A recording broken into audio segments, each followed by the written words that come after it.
So finally Iran war तो खत्म हो गई। अमेरिका ने अपने ऑब्जेक्टिव्स भी हासिल कर लिए। एक डेमोक्रेटिक कंट्री अमेरिका ने एक अनडेमोक्रेटिक कंट्री पाकिस्तान के साथ मिलकर भारत को इस ईरान वॉर के जरिए दुनिया भर का नुकसान पहुंचा दिया।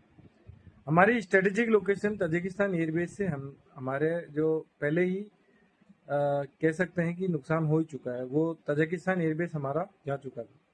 अब चबार पोर्ट पे भी सुनने को आ रहा है कि अमेरिका और ईरान आपस में कुछ डील कर रहे हैं। यानी अमेरिका ने बराक ओबामा के टाइम से लेकर अभी तक सैंक्शंस और बार बार इसको आइसोलेट करके छोटे मोटे युद्धों में उलझाकर अमेरिका ने ईरान को भारत से दूर कर ही दिया। ये भी सुनने में मिल रहा है कि पाकिस्तान और ईरान के बीच में लैंड रूट से जो है ट्रेड चालू हो चुका है। यानी पाकिस्तान को फायदा पहुंचाने के लिए अमेरिका ने ये युद्ध किया। अब हमें ये देखना चाहिए कि इस युद्ध को चालू करने में कौन भागीदार था। इजराइल, जी हाँ, इजराइल जिसे हम अपना मित्र मुल्क समझते हैं, वो हमारे लिए हमेशा ऐसी स्ट्रेटेजिक डायलेमास खड़े करते हैं। पाकिस्तान का क्रिएशन इजराइल को बनाने के लिए हुआ था 1947 के अंदर। 1948 के अंदर इजराइल बना, लेकिन उससे पहले अंग्रेजों ने पाकिस्तान बनाया ताकि जब जेरूसलम के अंदर ये एक इजराइल जैसा देश बने तो जो अरब वर्ल्ड है कोई विरोध ना करे, इसलिए पाकिस्तान को बनाया गया था। उसके अलावा अगर हम देखें तो यूक्रेन वॉर के अंदर रशिया के साथ हम थे, पूरे यूरोप हमारे खिलाफ हो गया। लेकिन यूक्रेन के साथ एक और देश भी था, वो था इसराइल। यानी ईरान जो हमारा दोस्त था उसके खिलाफ इसराइल, रूस जो हमारा दोस्त है उसके खिलाफ इसराइल, सीरिया जो हमारा दोस्त था उसके खिलाफ इसराइल, यमन, इराक, ये सारे देश इंडिया के मित्र मुल्क थे। यानी सीरिया, यमन, इराक और अब ईरान, इन सभी सिया कंट्रीज के साथ इंडिया के अच्छे ताल्लुकात थे आज़ादी के बाद से। सबसे दुश्मनी इसराइल की, रूस से हमारी अच्छी दोस्ती, इसराइल की दुश्मनी। सेकेंड वर्ल्ड वॉर के अंदर जापान से हमारे अच्छे रिलेशन से, हमारी आज़ादी में जापान रोल प्ले करने वाला था, आज़ाद हिंद फौज को सपोर्ट कर रहा था। जापान के खिलाफ कौन था? इसराइल।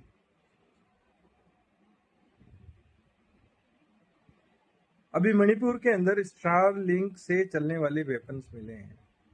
वो अपने आप को Kuki tribe, seventh lost tribe बताती है। कहाँ की? इसराइल की। यानी मणिपुर में हाथ किसका? जॉर्ज सोरोस कौन है? ये इसराइल का बंदा है, यहूदी है। एंड जो आप देखें, यूनुस, मोहम्मद यूनुस को सपोर्ट कौन कर रहा था? इसराइल कर रहा था। जरूरी नहीं कि जो आपका दोस्त लग रहा हो वो आपके दोस्तों का दुश्मन हो तो वो लंबे समय तक आपका दोस्त रह सकता है।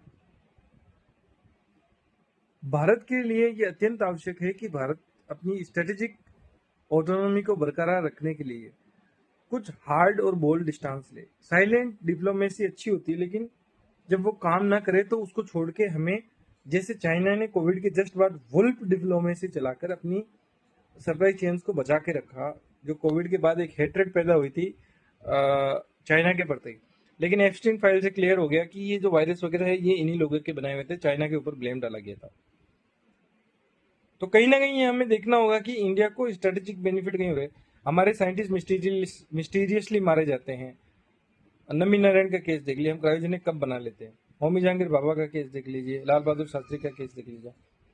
आपको ये भी बता दूं कि जिन्ना का जो ससुर था वो भी एक पारसी था, यहूदी थे आई थिंक, दीनसा मैकेंजी पेटी। वो जिन्ना का अच्छा दोस्त था उससे पहले। यानी कहीं ना कहीं हमें देखना चाहिए कि कोई ऐसा देश जो भारत को सही मायनों में फलने फूलने नहीं दे रहा है। भारत के पास असीम क्षमताएं हैं। ऐसे में जो ईरान के युद्ध के पश्चात जो हमारा चबार पोर्ट चला गया है, तो भारत की स्ट्रेटेजिक जो थिंकिंग होनी चाहिए या क्रिटिकल थिंकिंग होनी है, वो क्या होनी चाहिए? हमें थोरियम रिजर्व्स पे सोचना चाहिए। अगर हम फ्री इलेक्ट्रिसिटी की तरफ जाते हैं तो हमारा country self sufficient, self dependent and self governing country and sovereign country बन सकता है सही मायनों में। और उसके लिए हमें थोरियम के ऊपर बहुत ही मेगा लेवल पे इंस्टीट्यूशनलाइज करके रिसर्च एंड डेवलपमेंट करनी चाहिए, और हमें उस थर्ड क्रिटिकल स्टेज को as soon as possible achieve करना चाहिए। इंडिया के लिए आने वाला टाइम बहुत क्रिटिकल एंड टफ होने वाला है। हमारे जो पॉलिटिकल वैक्यूम्स क्रिएट होंगे आफ्टर कि जैसे अभी जो सेंटर में स्ट्रॉन्ग मैन लीडरशिप है, उसके बाद मान लीजिए कोई हमारे जो भी क्या कहते हैं कि लीडरशिप का वैक्यूम क्रिएट होगा, उसके बाद हमारी कंट्री की दिशा और दशा क्या होगी, उसके लिए हमें बहुत जरूरी है कि हम बड़े ही बेहतरीन तरीके से हम जो है सोचें। और उसके लिए अगले 20 सालों के लिए हमें ये क्लियरिटी लानी चाहिए कि अमेरिका हमारा स्ट्रेटेजिक एनिमी है, नॉट ए स्ट्रेटेजिक फ्रेंड। हमें इनसे वेपन सप्लाई चेन्स को भी डाइवर्ट करना चाहिए। यूरोप की तरफ हमें देखना चाहिए, उसके अंदर हम जो फ्रांस पे अटके पड़े हैं, फ्रांस खुद एक एस्पिरेशंस रखती है, पुरानी पावर है, वो भी अपनी टेक्नोलॉजी को हमारे साथ शेयर नहीं करेगी। जब राफेल डील हो रही थी तब मैंने एक वीडियो में कहा भी था कि भाई हमें ग्रिपन की तरफ देखना चाहिए, या हमें एक ऐसे अल्टरनेटिव की तरफ देखना चाहिए जो हमारी इंडियन टेक्नोलॉजी को सपोर्ट करे। अगर हमें किसी भी कंट्री से इंडियन टेक्नोलॉजी मिल रही है तो हमारे पॉलिटिकल लीडर्स को ये समझना चाहिए कि इंडियन टेक्नोलॉजी बहुत इंपॉर्टेंट है। हमें R&D पे काम करना होगा, सेल्फ सफिशिएंट होना पड़ेगा। पाकिस्तान अब हमारे लिए ऑपरेशन सिंदूर के बाद जो पाकिस्तान था उससे थोड़ा सा स्ट्रोंग हो चुका है। अभी रिसेंटली मैंने एक अमेरिका के थिंकर की स्टेटमेंट सुनी थी, पॉलिटिकल एडवाइजर की ये जो स्पीच सुनी थी कि अब ऑपरेशन सिंदूर की तरह इतना आसान नहीं होगा पाकिस्तान के ऊपर हमला करना भारत के लिए, क्योंकि अब उसको अमेरिका की बैकिंग है, because of the states that Pakistan has provided to Iran and America for diplomatic channels. So India को सोचना चाहिए कि अब हमें किस स्तर पर प्लानिंग्स करनी चाहिए। अगले 20 ईयर्स के लिए इंडिया को बहुत ही पैरेलली एंड डेमोक्रेटिकली वे में सोचना होगा कि हम ऐसे क्या influence operations across the world चलाएं कि अमेरिका के स्ट्रेटेजिक लोकेशंस को नुकसान पहुंचे। दुनिया के अंदर अमेरिका के जितने भी बेसिस हैं, अब हमें यह इंश्योर करना है कि वो रशिया के हाथों चले जाए या चाइना के हाथों चले जाए। This is also a very important thing कि हम अमेरिका को ये रियलाइज करें कि आपने ईरान वॉर के जरिए जो, या ट्रंप ने जो इंडिया से रिलेशंस खराब किए, उसका फायदा रशिया और चाइना को किस हद तक हो सकता है। देखिए, जब भी हमारी चाइना से एंगेजमेंट होगी, सीधी होगी, सीधी लड़ाई होगी, और लड़ाई सीधी कभी नहीं होगी चाइना से, चाइना कभी भी लड़ नहीं सकता। तो हमें चाहिए कि जो अमेरिका की लोकेशन है, जो अमेरिका को हर्ट करती है, वो रशिया और चाइना के पास चली जाए। फिर अमेरिका जब हमारे पास आए तो हम उसे लात मारे।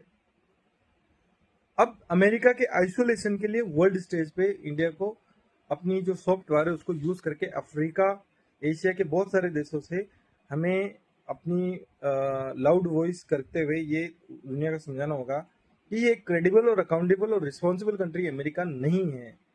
वो कभी भी आपके लिए, आपकी कंट्री के लिए, आपकी इकोनॉमी के लिए और आपके पूरे नेशनल सेटअप के लिए एक बहुत ही एडवर्स सिचुएशन क्रिएट कर सकता है, जिससे आपकी कंट्री के अंदर एनार्की एंड सिविल वॉर छिड़ सकता है।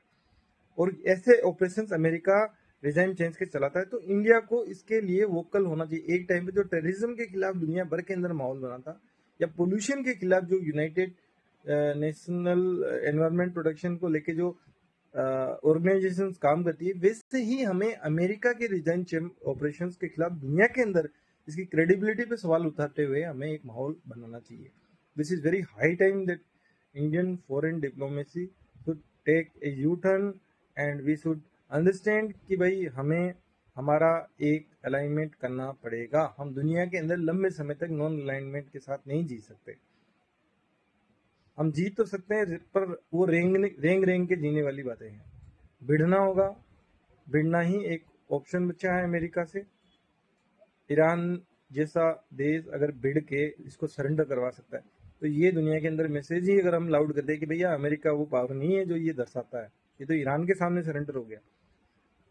Even this impact will create a wave against America, and America will understand कि भाई आप किसी वर्ल्ड ऑर्डर को या किसी इंटरनेशनल लॉज को अपहेल्ड करने वाली कंट्रीज के साथ अगर आप अच्छा बिहेवियर नहीं रखते हो, तो आपकी क्रेडिबिलिटी, आपकी लीडरशिप और आपकी सुपर पावर स्टेटस को चैलेंज वर्ल्ड में किया जाएगा। Thank you.